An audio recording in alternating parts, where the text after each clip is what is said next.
Hello and welcome. This is the Public Affairs Forum of the First Unitarian Universalist Church of Austin, Texas. My name is Luther Elmore. We hold these Public Affairs Forums most Sundays, and they're free and open to the public, and we invite you to come join us. Our location is 4700 Grover Avenue in North Central Austin. We've been conducting these Public Affairs Forums since 1954, the year the church was incorporated. We hold them to further the aims of this church, which is to nourish souls, transform lives, and do justice. If you would like additional information about these forums and a schedule, you can go to our church website, austinuu.org. Today we're very happy to have as our presenter Lloyd Minick. Lloyd is a co-founder and president of Aguadulce Farms here in Austin, Texas. Aguadulce Farm is Austin's premier grower and supplier of fresh greens, herbs, and fish, serving many of Austin's finest restaurants, farmers markets, and grocery stores. Aguadulce Farms has been featured in National Geographic magazine. Driven by passion to help people live healthier and happier lives and to improve the sustainability of our food and agricultural systems, Aguadulce Farm has been working on the front lines of urban agriculture in Austin for the past 5 years. Aguadulce develops, employs, and demonstrates the most efficient methods of organic growing, including aquaponics and controlled environmental agriculture. Today we're very happy to welcome as our speaker, Lloyd Minick.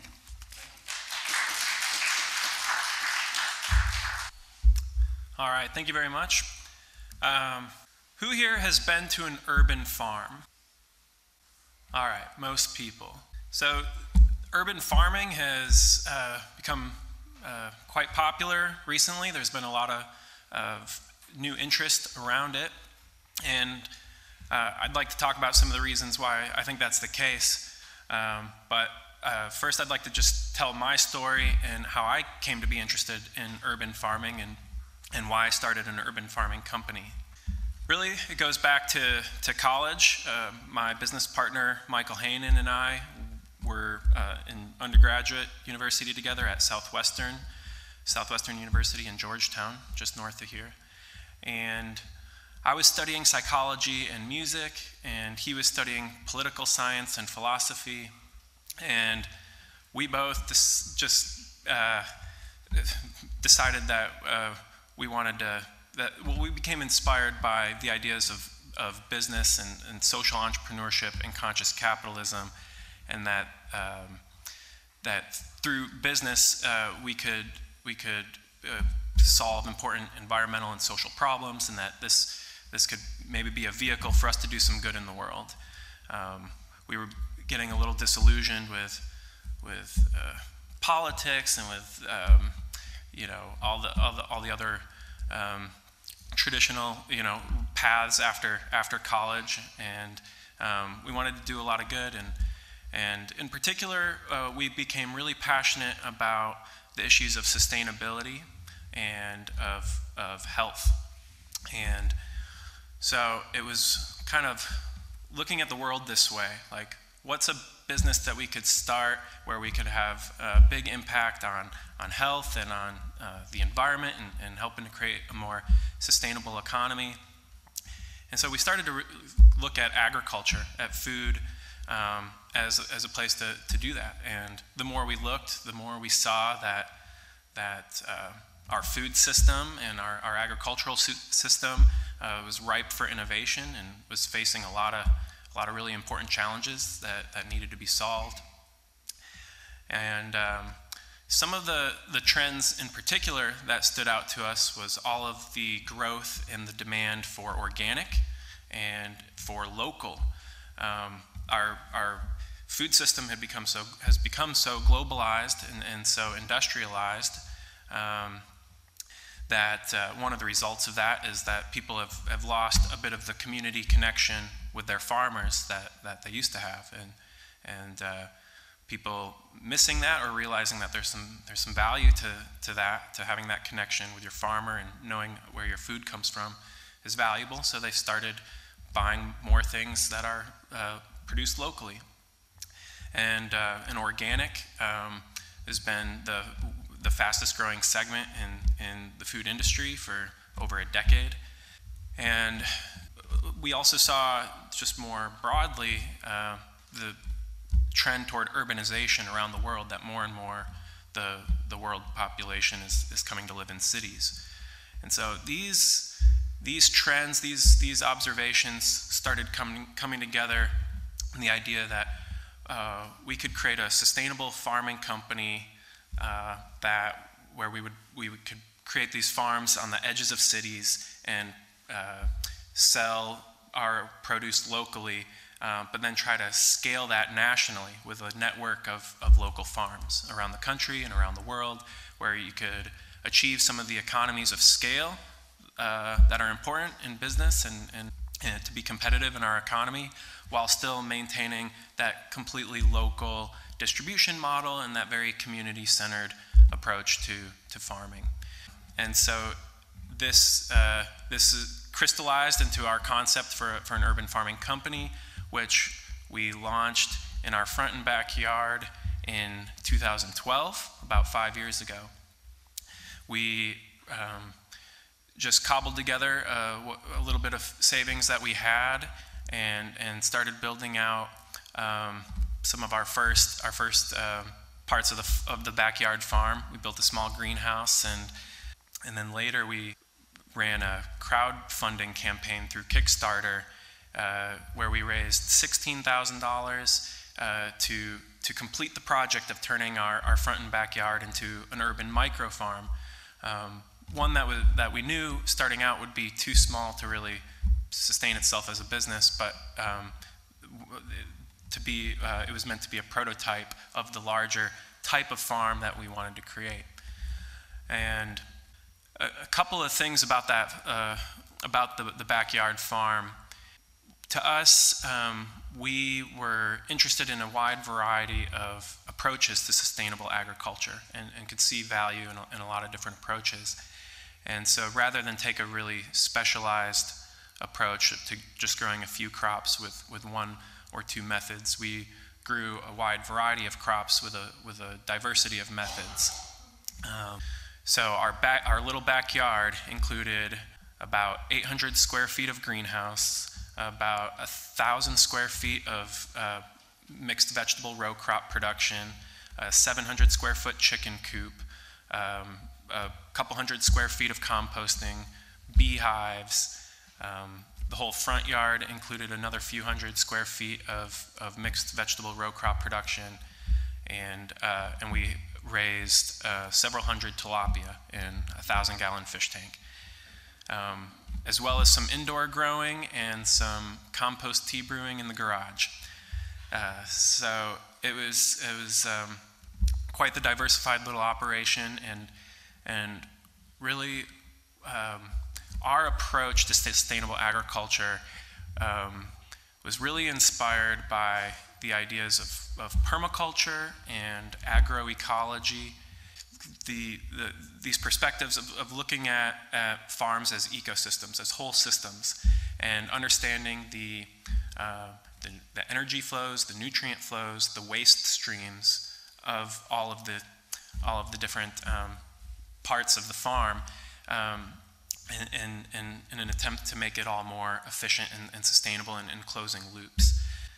That might sound abstract and out there, but what that looks like in real life is in our backyard farm, it looks like using the waste from the fish to fertilize the crops that we grow in the greenhouse, using the same water that we raise the fish in to also raise the crops in the greenhouse, and then to use some of that water to raise crops in the ground, using the chicken manure, also in our compost and reapplying that fertility to the ground, using food waste to feed the chickens, and so on and so forth. And in this way, the wastes of one process become the inputs of another, and we're able to create a pretty efficient little system, and at the same time grow a nice variety of different types of products to sell.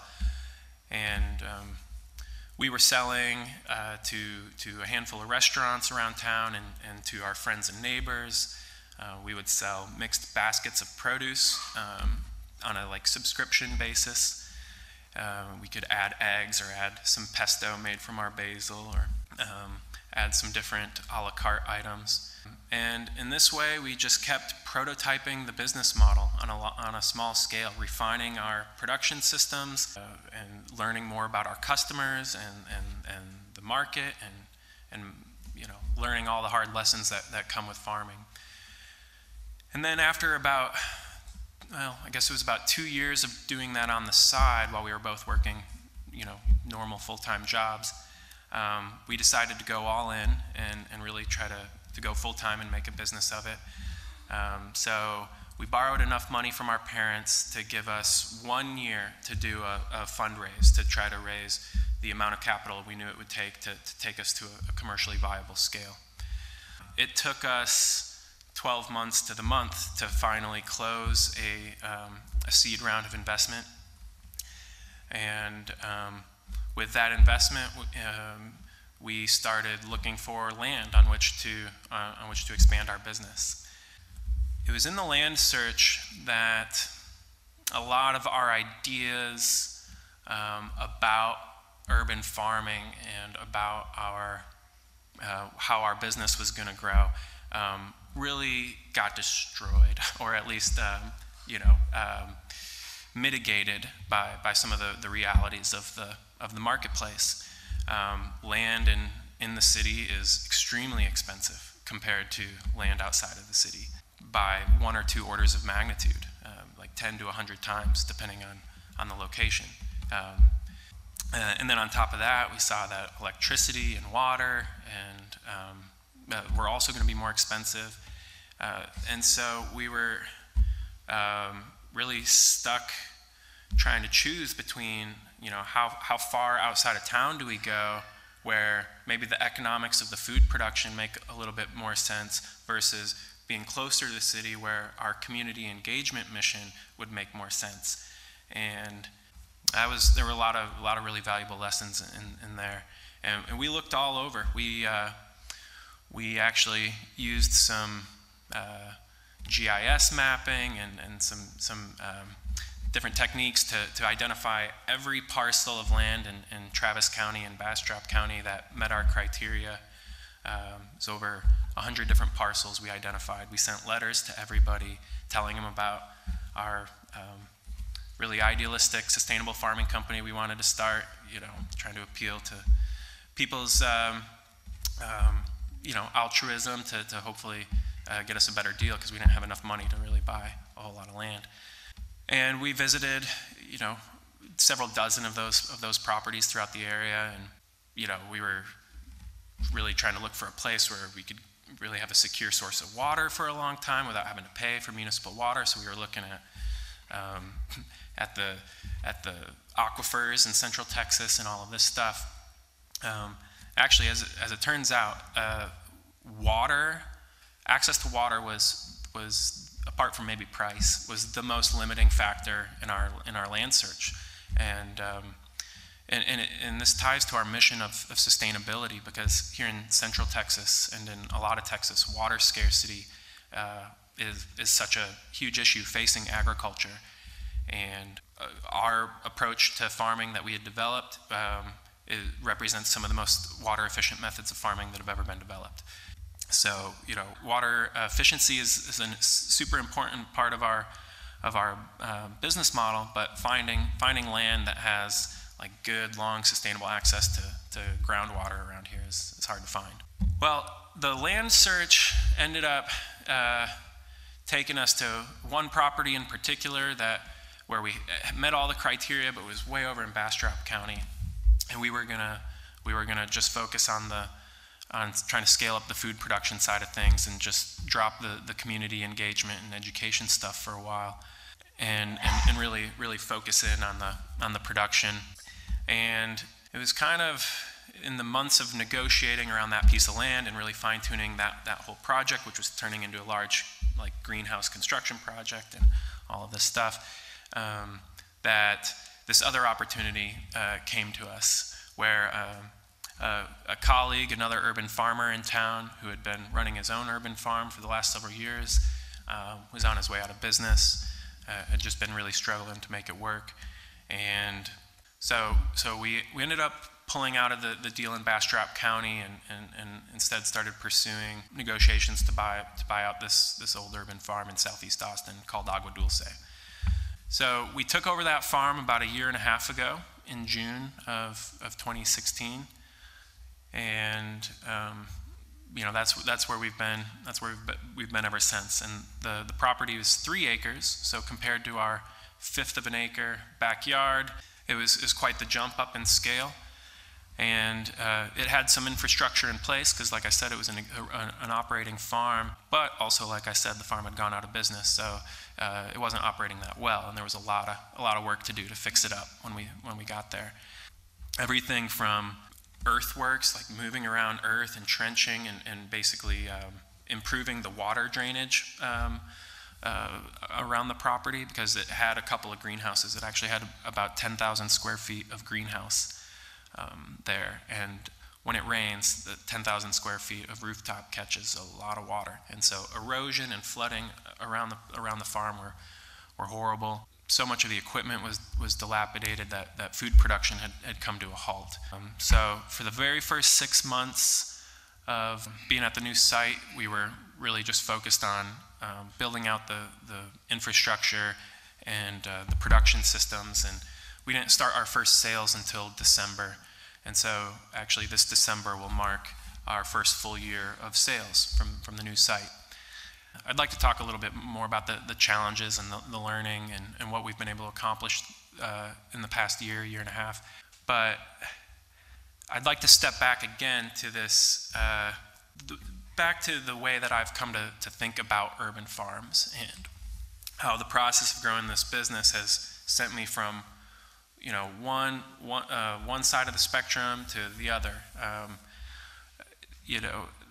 A lot of people think that they saw the same trends. A lot of people see the same trends that we saw, that more people want organic, more people want local, more people want to know more about their food and feel more connected, and urbanization and population growth and all this. And they think that urban farms are going to be necessary to feed our population.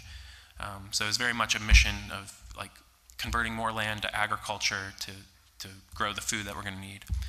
But I've come to learn that is actually not at all the reality of urban farming. Urban farming cannot and will not produce meaningful amounts of food to feed our urban populations. That's my opinion. The economics just don't make any sense. You can be practically just as local 5 miles away. You're still 1,000 miles closer than where our average produce is coming from, and the economics are just far more favorable to farming in rural land. And the scale of agriculture, the amount of space, the sheer amount of space that it takes to grow food makes the urban farming, one little vacant tract at a time, just a negligible drop in the bucket compared to what's needed. And you have these people building vertical farms and trying to use technology to get around these same economic challenges, but those same technologies could just as easily be set up a few miles further away and be all the more profitable. So I no longer see urban farms as a solution to feeding our populations, with the exception that they can increase access to fresh fruits and vegetables in particular neighborhoods. And that can be very meaningful and impactful, but not because of its scale, because of its target and its targeted impact.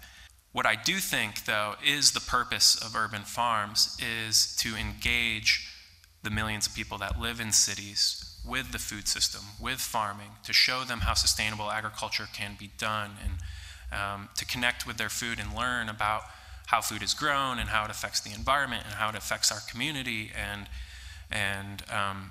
urban farms like this can just be one part of the ecosystem of our food and agriculture landscape, a part that is specifically focused on trying to change people's minds and awaken people to more of the truth about our food system, and about how eating good, healthy food and how community-centered farms and food systems can just be better for our society. That is what I see as the value of urban farms, is their ability to be change agents in our society.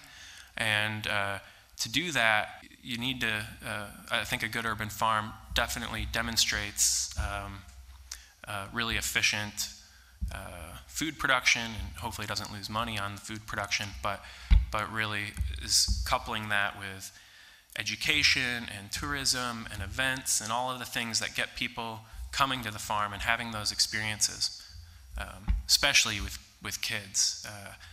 Having kids, student groups out to see urban farms like ours can really have a big impact. Kids get really inspired by all of the stuff, and you can teach so much about biology and chemistry and economics and mathematics and sociology and engineering. Any topic really you can approach through the lens of agriculture, and urban farms like ours lend themselves to those types of experiences. So yeah, that's a broad overview of urban farming and what our story is and how we come to approach it. Up on the television screen here, I do have some photos. They're on our Facebook page. You can also see some photos of our farm on our website. And I'd like to talk just about a couple of the things we have there on the farm, and then open it up for questions.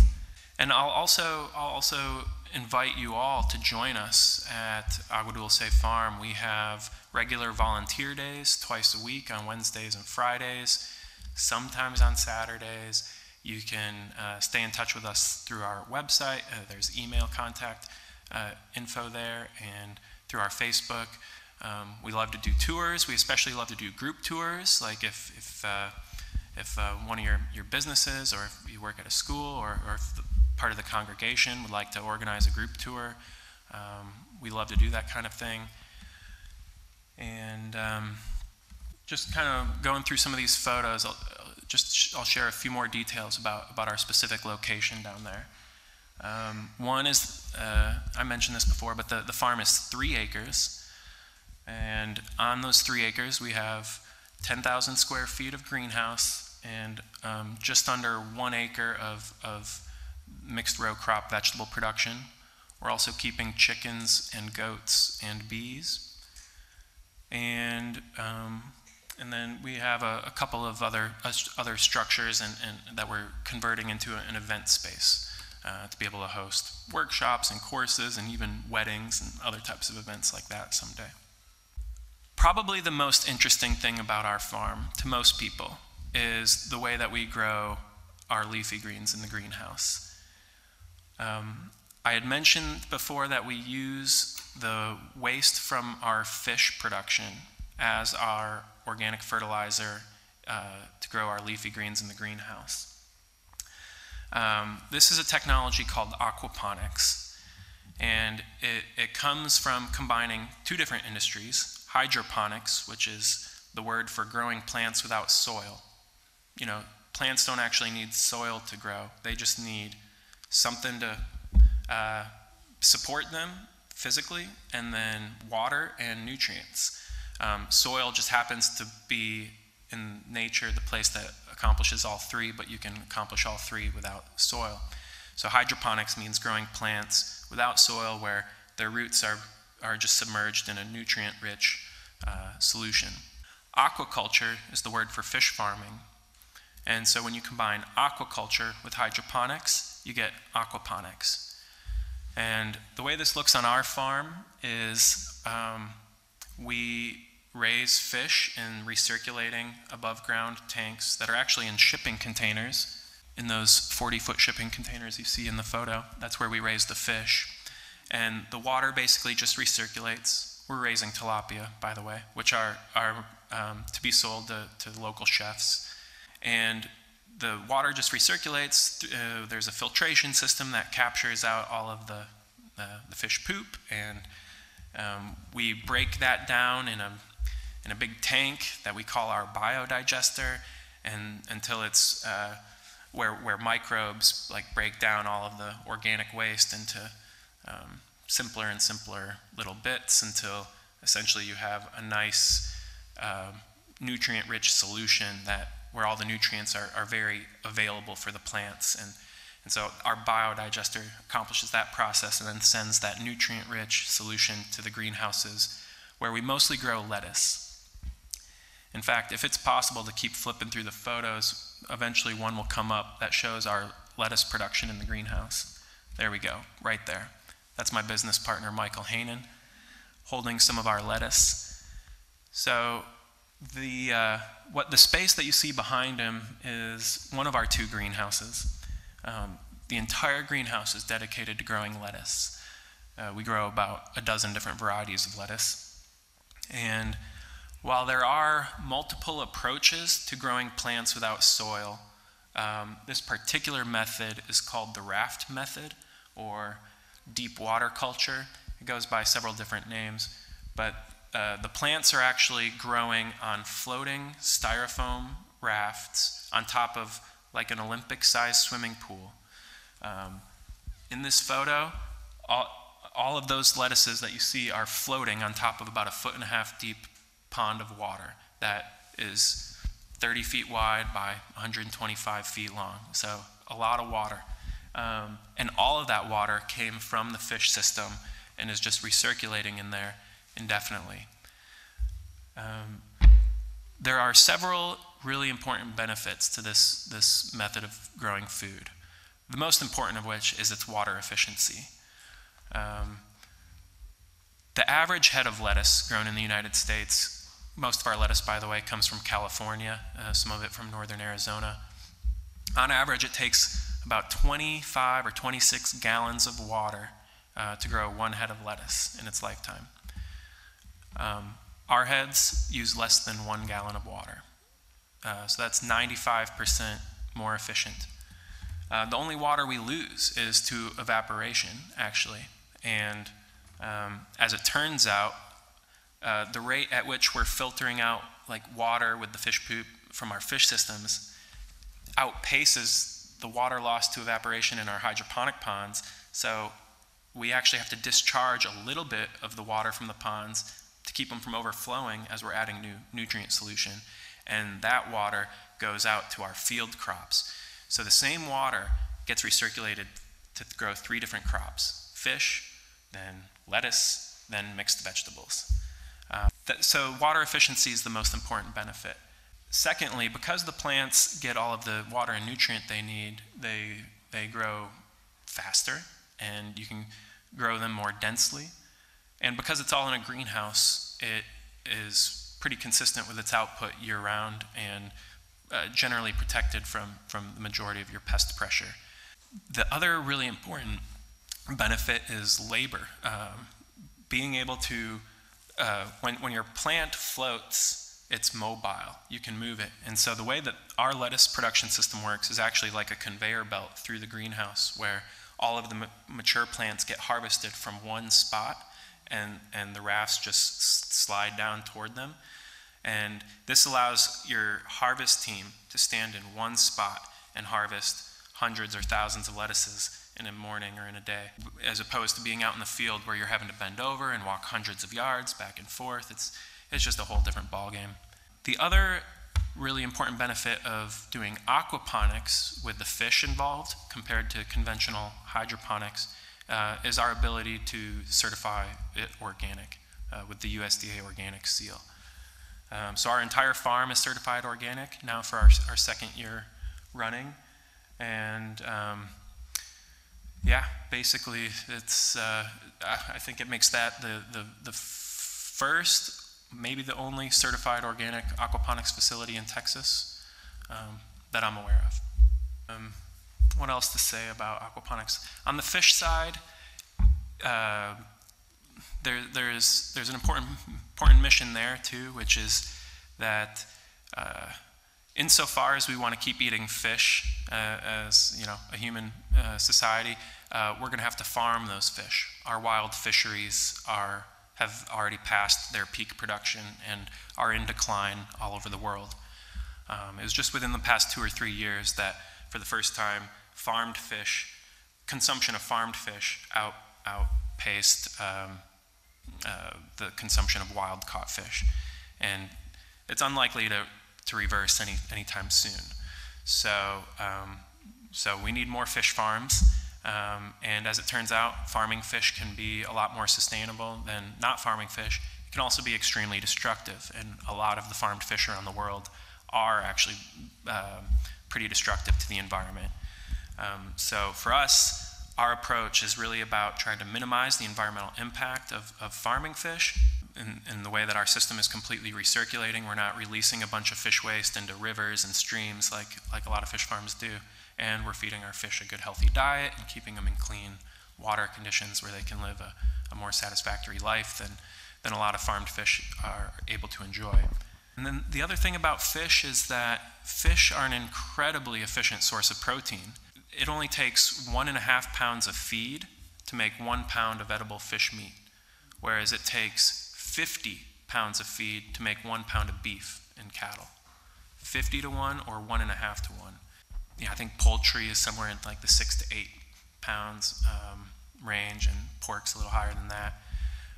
So apart from bugs, which I think are the only source of protein, animal protein, more efficient than fish, they're just really great. There are a lot of people eating more bugs now. It's definitely a growing trend, or at least things made from bug powder. Anyway, I digress. So for the fish, it is an important part of our sustainability mission. Overall, the fish make up a small percentage of the business, and in terms of their revenue potential, their most important economic value to the farm is the efficiency with which they create organic fertilizer that happens to be really well balanced for lettuce production. Yeah, this is one particular technology that we think has a lot of promise and is going to continue to grow and will be an important part of a sustainable food ecosystem as well. Aquaponics and controlled environment agriculture more generally. Growing in greenhouses, growing in these closed loop systems, it's a lot more expensive on the front end, but in the long term, it's just a way more efficient use of our resources like water, land, and if you can get them running on clean energy, then you can really mitigate the environmental impact of agriculture. So in our particular context, aquaponics is a huge draw to our farm. A lot of people come just to look at that. They don't care about the field crops and the education and the chickens and goats. They just care about this cool thing called aquaponics. And for us, it's just part of our mission to demonstrate a variety of the most sustainable approaches to farming, and someday we'd like to build some larger scale aquaponics facilities as well. But I think that's a pretty good overview of where we come from and what we do. Why don't we go ahead and open it up to questions? Thank you, Lloyd.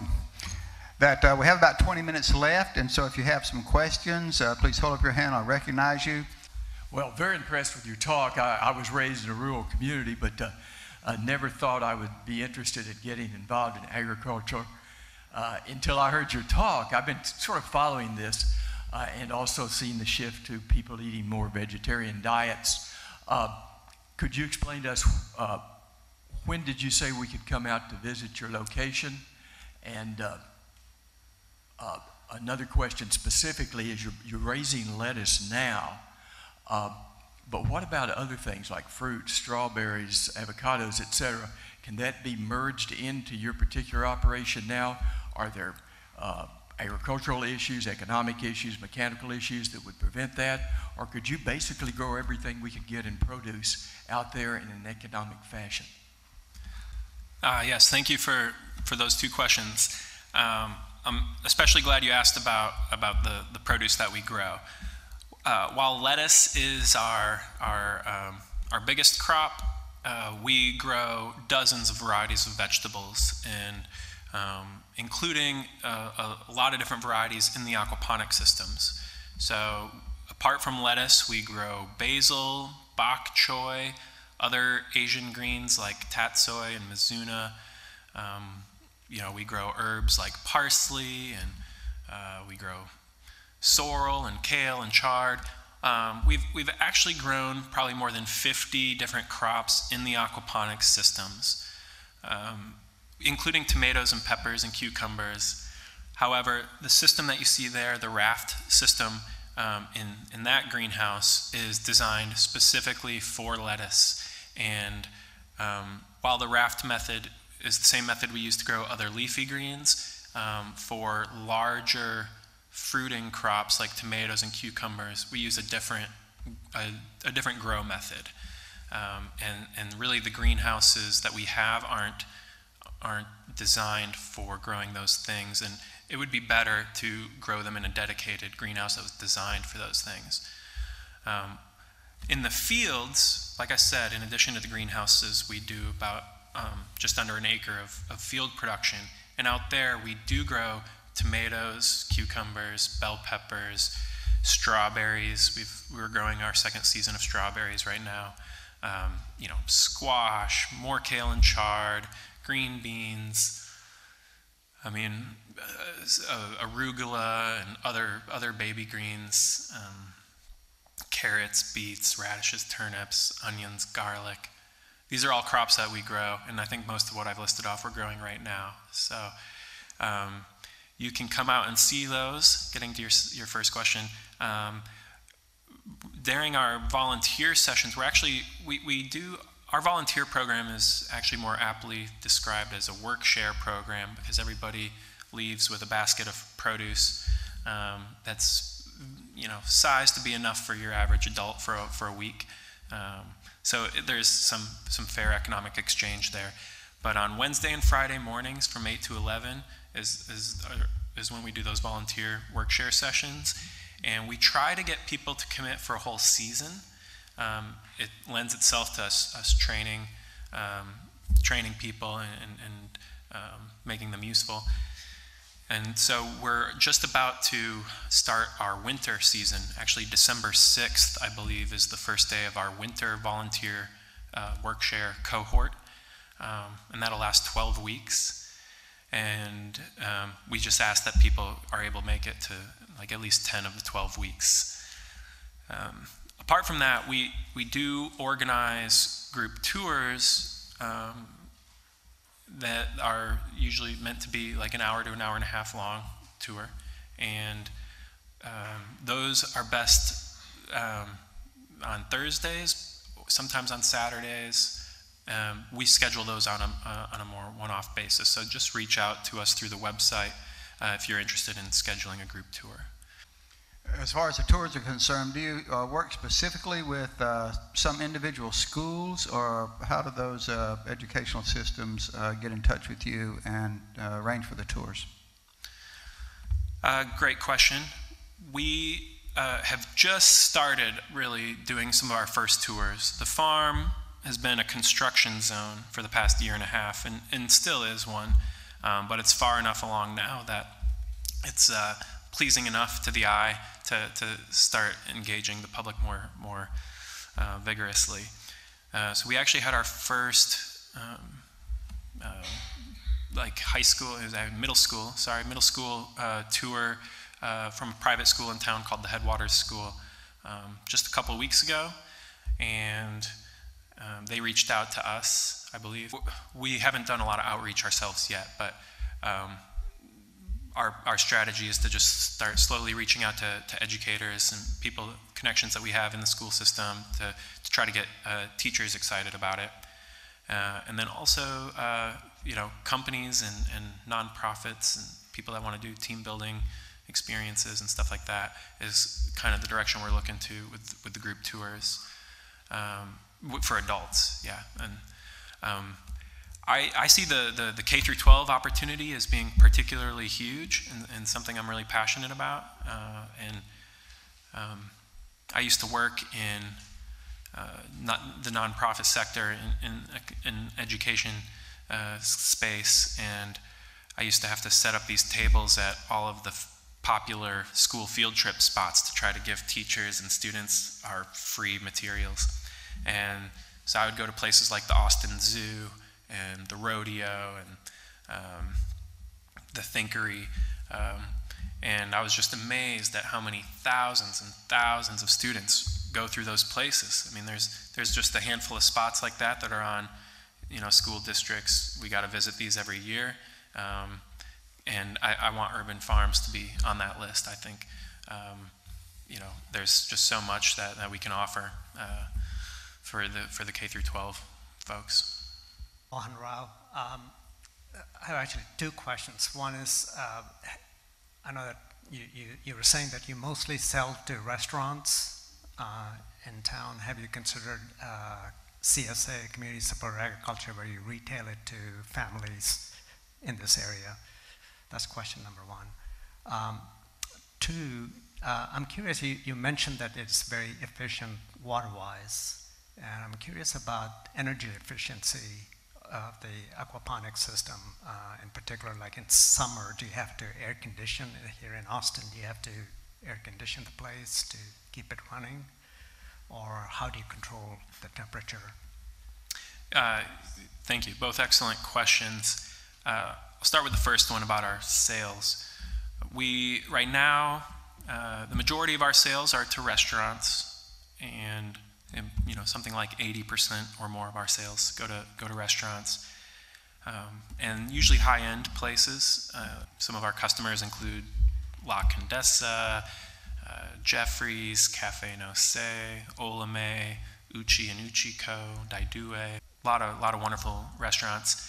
And then we also sell at farmers markets. We're currently selling at the downtown market every Saturday. We were at the Lakeline Market for a bit, and we'll be back there soon, probably in the spring. We have done a CSA in the past when we were at the backyard scale. We sold a CSA to friends and neighbors. We had about a 20 or 25 member CSA. And it's something we're interested in, again, perhaps in the future, but we're not currently doing it. Also, this reminds me of another point that I wanted to expand upon earlier, which is that we plan to build a farm stand at Aguadulce to sell produce directly from the farm. Our farm is located in Austin's largest food desert. We're in the Franklin Park neighborhood next to Del Valley, and that whole area of Southeast Austin has some food access, some real food access limitations. So we want to put a farm stand on the farm where we can then sell produce directly to people in the neighborhood. There's a preschool on our street and a church and an apartment complex, and so we think we can get a lot of foot traffic. And one of the things that we'll be able to do there, and this is thanks to the city of Austin and our partners at the Sustainable Food Center, but we'll be able to use the city's double dollar program to double the purchasing power of people's SNAP and WIC, like food assistance benefits, when they're buying at our food stand. So that means that somebody with food stamps can buy twice as much produce at our farm stand as they would at the grocery store. And that's a program that the city has done to incentivize the local food economy and help increase access to fresh fruits and vegetables for those folks. So anyway, the farm stand sort of ties into the CSA, in that if we were going to do a CSA, we would want to have that infrastructure in place for people to just come and have a little bit of a retail outlet right there and pick up there. So he asked a question about energy. I don't think you. Oh, thank you. On that. I was also going to ask sort of the same question. I was really interested in how much energy you use. I mean, it seems kind of ironic to grow the big crop of lettuce in a hot place in the summer, but I can see that it would be important because people eat lettuce all year long, and we're either going to grow it here or we're going to bring it in. So how do you do it? And what do you think about sustainable energy? Are you waiting for the grid to be sustainable, or are you doing a little solar yourself? Or yes, thank you. controlled environment agriculture in general, and what we do, is energy intensive. More so than growing in the field. But those, a lot of that energy is offset with labor, with physical labor energy that would otherwise being put into the system, as well as being offset by the reduced, travel miles that our farm allows.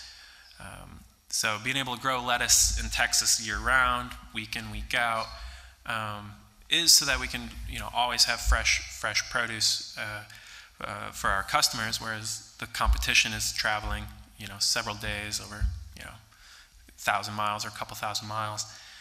It's not nearly as fresh. But it is a challenge for sure, growing lettuce in Texas in the summer. Lettuce is a cool weather crop. It doesn't really like it to be above, 75 or 80 degrees. So when it's 105 outside, it's real hard. We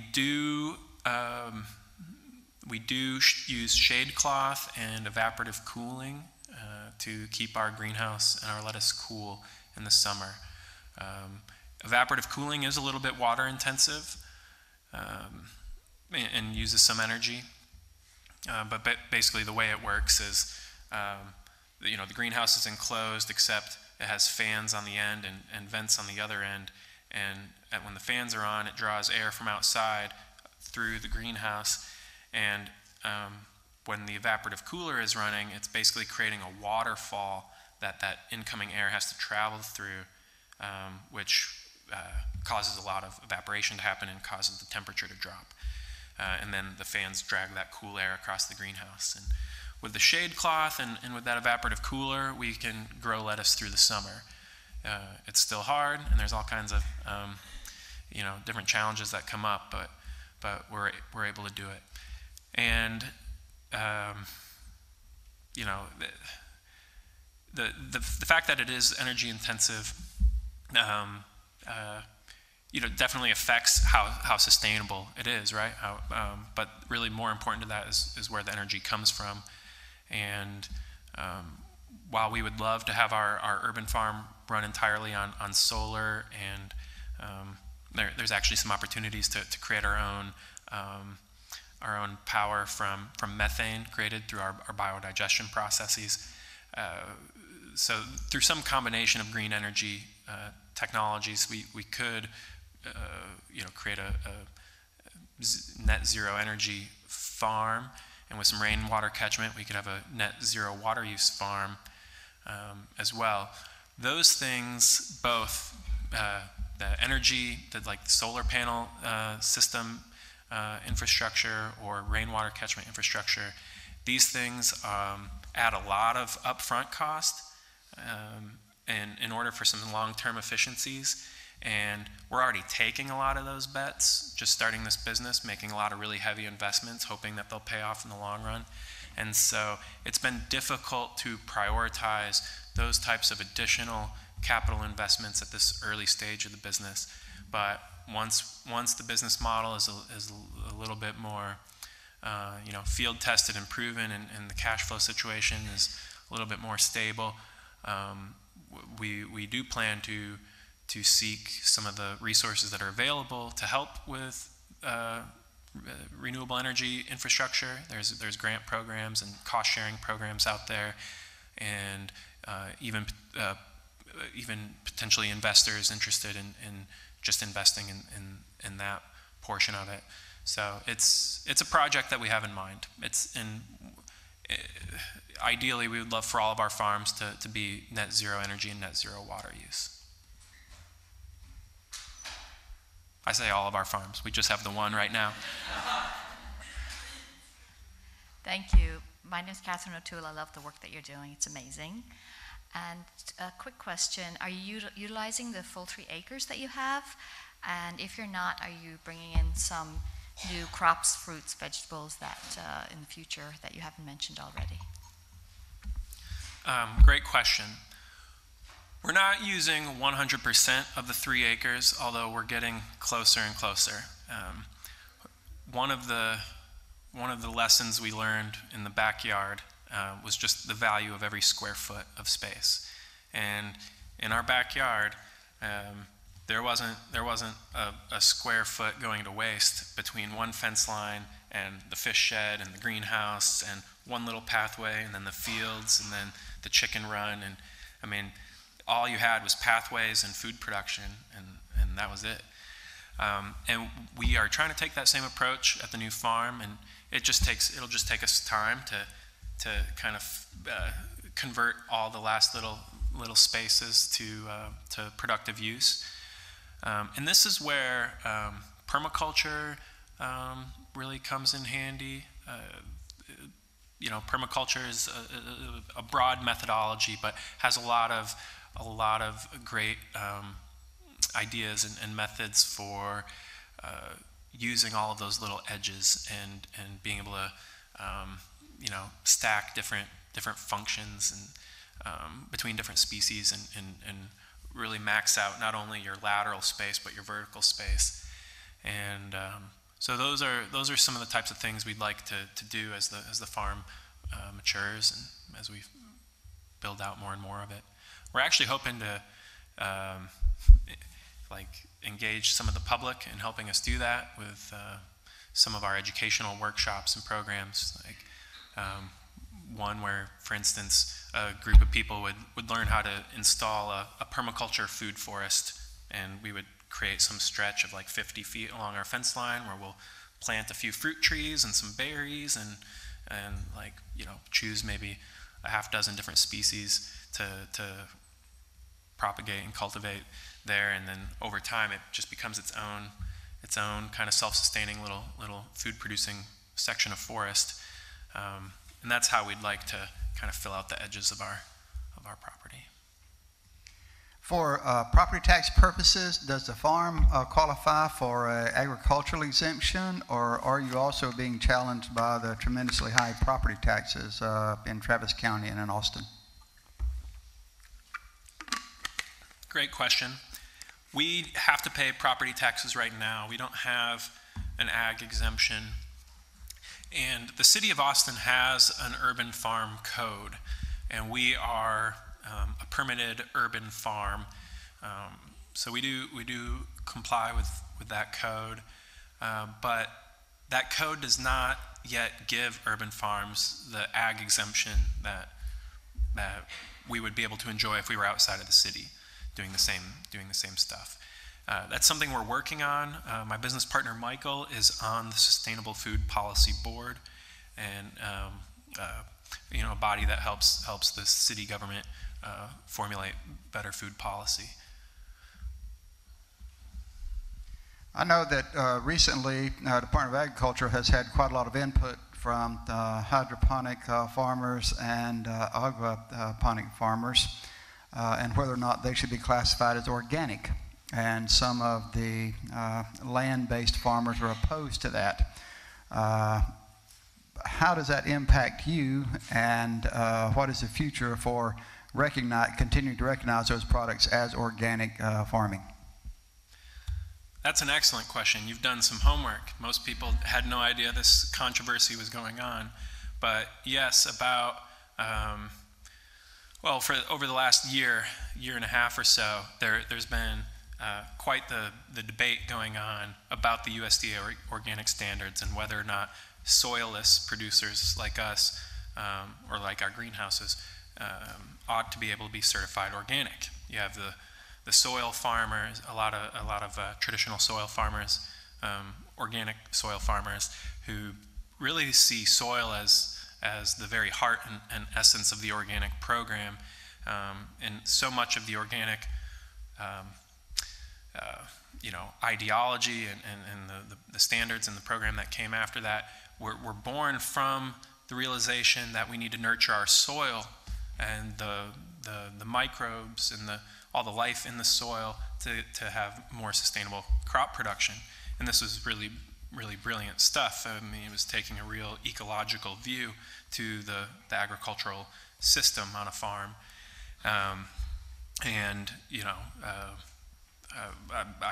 I believe very strongly in its value. But you don't need soil, like I said, to grow plants, and actually you can accomplish all the same functions and have the same inputs So the organic program is really about the inputs. Like the farm as a system, if you look at it like a black box, the argument from the soilless producers side of things is, well, look, the same exact stuff's going into our box as their box, like the same organic fertilizers and, you know, very limited variety of organic pesticides you're allowed to use and stuff like that. Like, we comply with all the same standards of what goes into our farm in terms of inputs, and the same stuff comes out, really great, organic, like, you know, fresh, sustainably grown produce. But our black box does it using 95% less water, 1/10 the land, and in this way definitely resonates with customers' expectations that the organic label stands for sustainable, and because we're really pioneering some of the most sustainable methods of growing food that have ever been developed. And so I think that the argument that they shouldn't be included because they don't include soil, it lacks really scientific basis. It even comes down to being difficult to define exactly what soil is when you start breaking it up into its parts and then deciding, well, how much of each of these parts can our soil have before, you know, like where does mud end and soil begin or whatever. At the end of this long debate, you know, there was a committee formed to research the topic and present some recommendations to the National Organic Standards Board, and they did, and then there was a public comment period, and you had lots of money lobbying from both sides, lots of money, because you have huge organic hydroponic growers who've already gotten their certification, who've been doing this for some time, places like Driscoll's that grows organic strawberries in hydroponic systems, who are lobbying for our side, and you had lots of these organic soil farmers lobbying for the other side, and the vote just came down a couple weeks ago in favor of continuing to include soilless producers like us in the organic program. Thank goodness. We spent a lot of time figuring out how to do that. It was really important to us and very hard, and we do think it's important that we differentiate what we do with conventional hydroponics because the inputs are totally different, and in our organic approach, more sustainable. Lloyd, thank you for your interesting and very informative presentation. And thank you for your innovative work at Aguadulce Farms. Thank you again.